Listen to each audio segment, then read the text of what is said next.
सोने का मृग बने मारीच का पीछा करते राम वन में बहुत अंदर चले गए।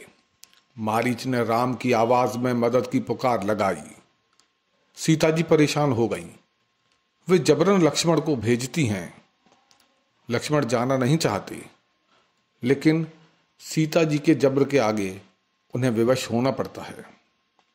जाने से पहले लक्ष्मण जी सीता जी की सुरक्षा का प्रबंध करते हैं, एक रेखा खींचकर, लक्ष्मण रेखा, जिसे बाद में सीता हरण के लिए आया हुआ रावण पार नहीं कर सका था। गलती से सीता जी ने ही उसे पार किया और फिर उनका हरण हो गया। रामायण का यह किस्सा हम सब जानते हैं। इसे ऐसा ही कई जगह देखते और सुनते आए हैं, लेकिन जब घर में रखी रामायण को पढ़ा तब पता चला कि यह किस्सा तो रामायण का हिस्सा है ही नहीं। झटका लगेगा जब धर्म और इतिहास को फिल्मों, नाटकों, नौटंकियों, नौटंकीबाजों और कथावाचकों आदि से तो जानेंगे, लेकिन उनके मुख्य ग्रंथों को नहीं पढ़ेंगे। तो फिर ऐसा ही होगा जब आप जानेंगे कि पत्थरों पर राम का नाम लिखने से वे सागर पर तैरने लगे थे। ऐसा कोई भी दावा न वाल्मीकि रामायण करती है, ना ही रामचरितमानस। केवल रामायण के साथ ही ऐसा नहीं है। अतीत के अनेकों पन्ने गलत फहमी की धूल से धूमिल पड़े हैं।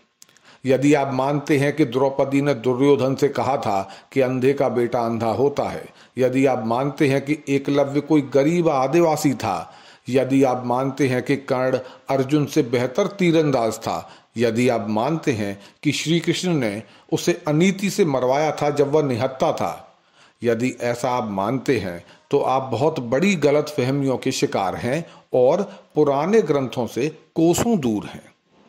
इसीलिए धर्म और इतिहास जानने निकलें तो कृपया पुराने ग्रंथों को भी जरा सा पढ़ लीजिए। लेकिन क्या उन पुराने ग्रंथों को पढ़कर हमें एकदम सच्चा इतिहास पता चल जाएगा? नहीं। क्यों? क्योंकि कोई भी प्राचीन ग्रंथ भी सत्यता की गारंटी नहीं है। ऐसा मैं क्यों कह रहा हूं, उसको मैं आगे समझाऊंगा। देखिए, यदि आप कोई धर्म ग्रंथ केवल आस्था के लिए पढ़ते हैं तो आपकी मर्जी है, लेकिन यदि आप वहां पर तर्क लगा रहे हैं और आप वहां से इतिहास ढूंढना चाहते हैं, तो यदि आप इतिहास के निशान खोजने के लिए पुराने ग्रंथों को पढ़ते हैं तो आपको उसकी कल्पनाओं के ढेर में छुपे इतिहास को पहचानना होगा। इतिहास को निगल जाने वाला यह कल्पनाओं का ढेर आखिर इन प्राचीन ग्रंथों में आया कहां से? इस बात को समझने के लिए हमें प्राचीन ग्रंथों के विषय में 3 बातों को समझना होगा। सबसे पहली बात, जैसे आज के जो सीरियल्स और फिल्म्स हैं और उनके जो रचनाकार हैं वो उनमें अपनी ओर से कुछ मिलावट कर देते हैं, जिसके कारण आपको ये सारी बातों को लेकर भ्रम था जो अभी हमने पहले की। चाहे कर्ण हो, चाहे द्रौपदी और दुर्योधन का संवाद हो, चाहे लक्ष्मण रेखा हो, चाहे तैरते हुए पत्थर हो, इन सारे भ्रमों को आपके दिमागों तक आज के रचनाकारों ने पहुंचाया है।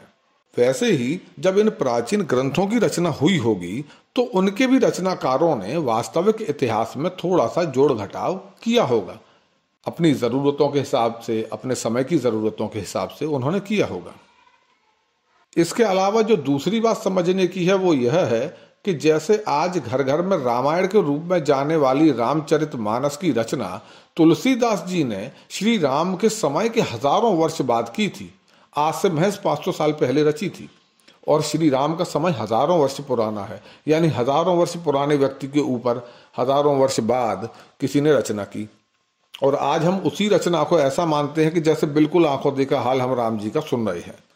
तो इसी प्रकार अधिकतर जो प्राचीन ग्रंथ हैं वो असलियत में उतने प्राचीन नहीं है, उसी महापुरुष के समय के रचे हुए नहीं है, बहुत बाद में रचे गए हैं।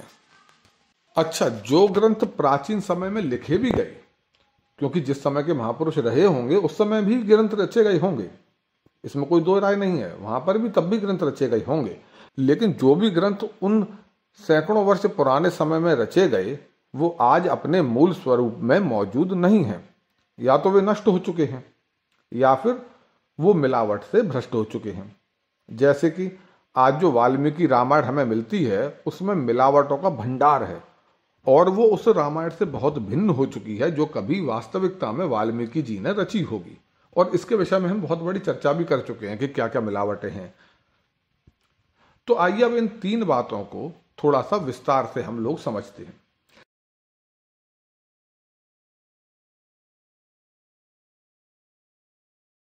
वीडियो पसंद आने पर कृपया लाइक करें, शेयर करें और चैनल को सब्सक्राइब करके बेल आइकन ज़रूर दबा दें ताकि हमारे आने वाली वीडियोस की जानकारी सबसे पहले आप तक पहुंचे। धन्यवाद।